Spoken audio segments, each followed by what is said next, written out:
Olá pessoal, mais um vídeo no canal Vene Casagrande, um vídeo de pós-jogo, pós-vitória do Flamengo, seja na grama sintética, seja no gramado natural. O Flamengo vence o Vasco da Gama e aumenta ainda mais esses números que chamam muita atenção nessa rivalidade Flamengo e Vasco da Gama. Nos últimos 31 jogos, apenas 2 vitórias do Vasco, ou seja, parece até que o Vasco não é mais rival do Flamengo. Parece não, eu não considero o Vasco nesse momento nem o top 3 de rival do Flamengo. Eu vejo o Botafogo muito mais nessa rivalidade com o Flamengo, o próprio Fluminense, e tem o Palmeiras também, que eu considero o principal rival do Flamengo no futebol brasileiro. Mas vamos falar desse jogo que acabou há pouco, Flamengo vencendo lá no Newton Santos, inclusive um público horrível, digamos assim, culpa do Vasco da Gama, que optou por levar para lá esse jogo no Newton Santos. A gente tem muita coisa para falar. Bruno Henrique novamente sendo decisivo, eu considero o melhor jogador do Flamengo nesse começo de temporada. Nossa, muita coisa para a gente abordar sobre esse duelo, mas antes, pessoal, gostaria de pedir para você se inscrever no canal, dar o like no vídeo, ativar a notificação e também compartilhar esse vídeo aí com a galera toda, com os amigos rubro-negros e também com os rivais, para eles verem que o Flamengo novamente venceu o Vasco da Gama e eles entenderem o porquê dessa vitória do Flamengo em cima do Vasco, mesmo não fazendo uma grande partida. A gente precisa dizer isso. Se quiser dar aquela moral financeira e puder, obviamente, tem o Pix na descrição aí. Claro que a gente agradece bastante. Pessoal, é o seguinte, eu estou olhando para o lado aqui porque tem pós-jogo, enfim, tem que ver se está acontecendo algo importante. Mas é o seguinte, galera, vamos lá. Flamengo e Vasco, Vasco e Flamengo se enfrentaram. Antes de mais nada, o público presente aí de 10.966 pessoas, apenas isso um público presente, tá? E eu vou ser bem sincero, eu não esperava nada além disso. Eu esperava um fiasco mesmo, porque estamos falando de um sábado de carnaval no Rio de Janeiro.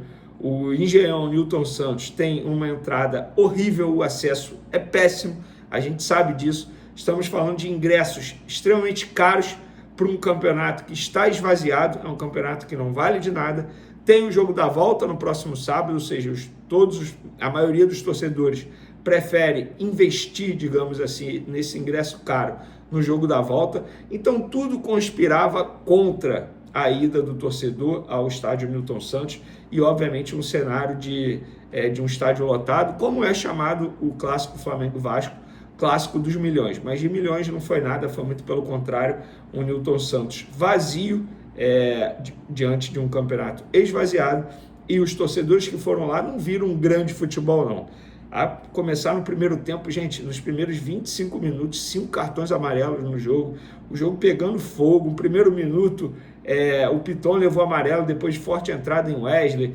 Depois, aos 3 minutos, o Pulgar foi quem levou amarelo depois da entrada no jogador rival. Então, não foi um bom futebol praticado no primeiro tempo, não. Acho que no primeiro tempo o Vasco da Gama foi melhor na sua estratégia. Nas estratégias, quem se saiu melhor foi o Vasco da Gama. Porque, inclusive, na primeira etapa, o Vasco foi quem foi mais perto do gol, quem chegou mais próximo de balançar as redes. Mas não conseguiu. Desculpa, eu estava vendo se era algo importante aqui, mas não era nada importante não. Mas não conseguiu. E aí o Flamengo, como eu disse, no primeiro tempo não foi muito bem, até porque a gente precisa levar em consideração que o lado esquerdo do Flamengo foi todo improvisado. O Felipe Luiz começou o time titular com Varela improvisado na lateral esquerda, deixando o Ayrton Lucas como opção no banco de reservas. O De La Cruz ficou como opção no banco por ser uma grama sintética também. No primeiro tempo, vários jogadores que costumam se destacar não foram bem. Leia-se Léo Ortiz, que inclusive fez uma das piores partidas com a camisa do Flamengo, se não foi a pior. O Gerson foi mal no primeiro tempo. O Arrascaeta muito mal no primeiro tempo, muito mal mesmo. Então, um jogador... E o próprio Luiz Araújo. Só que o Luiz Araújo é inteiro porque ele começou atuando pelo lado esquerdo. E o lado esquerdo dele, a gente sabe, não é o forte dele. Ele joga melhor pelo lado direito. O Plata estava jogando pelo lado direito. Aí veio o segundo tempo. No segundo tempo, o Flamengo voltou melhor. Por quê? O Felipe Luiz fez apenas uma mudança. E não foi substituição, foi uma mudança tática. Ele pegou o Luiz Araújo, botou na ponta direita, pegou o Gonzalo Plata e botou na ponta esquerda. Só essa alteração de peça já fez o Flamengo evoluir e melhorar muito. E aí o Flamengo dominou o jogo na minha concepção. No segundo tempo, o Flamengo foi muito melhor, tanto é que conseguiu fazer 1-0. Mas eu já vou falar sobre esse gol aí. Mas não fez 1-0 numa jogada trabalhada. É isso que eu vou explicar para vocês. Mas antes desse gol do Bruno Henrique, o Luiz Araújo perdeu um gol feito, que o Gonzalo Plata, que inclusive precisamos elogiar aqui, mais uma partida extremamente irregular do Gonzalo Plata, foi muito bem. Ele insistiu no lance até o fim, conseguiu roubar a bola do João Vitor dentro da área, rolou para trás, Luiz Araújo de frente para o gol, bateu mal, isolou a bola. Quando o Luiz Araújo foi substituído, ele disse lá para os jogadores que estavam no banco que a bola acabou quicando e ele conseguiu, e ele não conseguiu finalizar bem, acabou isolando. Mas aí depois veio, aos 21 minutos, o Bruno Henrique. Eis que surge o Bruno Henrique, o jogador, para mim, o melhor jogador nesse começo de temporada do Flamengo. São 3 aí que para mim estão se destacando: Bruno Henrique, Gerson e o próprio Luiz Araújo. Mas o Bruno Henrique, além de ser o melhor jogador, é o mais decisivo.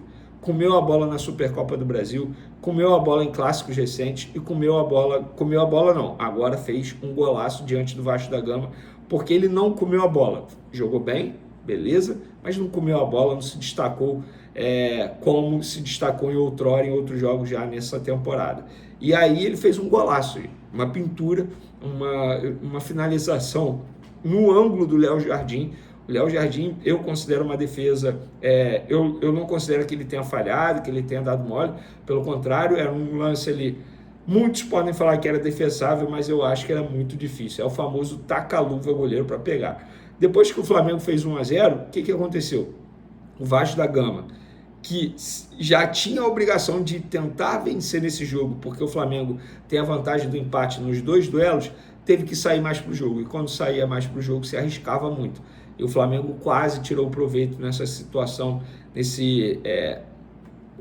nessa postura corajosa do Vasco da Gama, porque o Vasco no primeiro momento entrou para explorar o contra-ataque, depois ele teve que ir ao ataque, mas o Flamengo não conseguiu fazer o segundo e o jogo terminou 1-0 mesmo.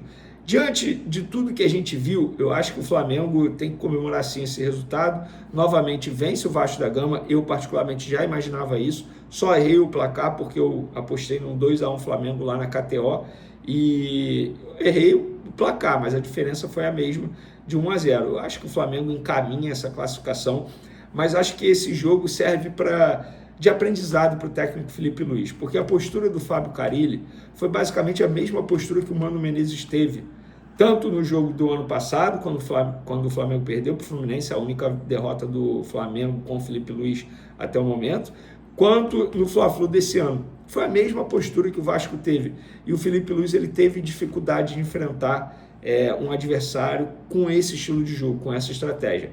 Eu acho que serve de aprendizado para o Felipe Luiz, ele precisa, entre aspas, encontrar alternativas para conseguir furar essa estratégia, porque diante do Mano Menezes em 2 jogos ele não conseguiu, e agora diante do Fábio Carille ele até conseguiu sair de campo vitorioso, mas com muita dificuldade, e não seria nenhum exagero se esse jogo fosse empate, pelo contrário, o Vasco da Gama fez um jogo que eu considero acima da expectativa. Eu não imaginava que o Vasco fosse conseguir, entre aspas, bater de frente com o Flamengo durante tanto tempo em uma partida assim. E conseguiu. Eu acho que eles entraram com muita raiva, muita raça, muita vontade. Eles sabiam que tecnicamente, ponto de vista qualidade, elenco, não tem como bater de frente, mas tentaram bater de frente com a vontade, com a raça. Eles até conseguiram em determinado momento, mas não tem jeito. Chega uma hora que a qualidade do elenco vai fazer diferença. Eis que surge um Bruno Henrique da vida, como surge hoje, poderia surgir um Arrascaeta, poderia surgir um Luiz Araújo. Enfim, o Flamengo tem um elenco muito mais qualificado que o seu rival Vasco da Gama.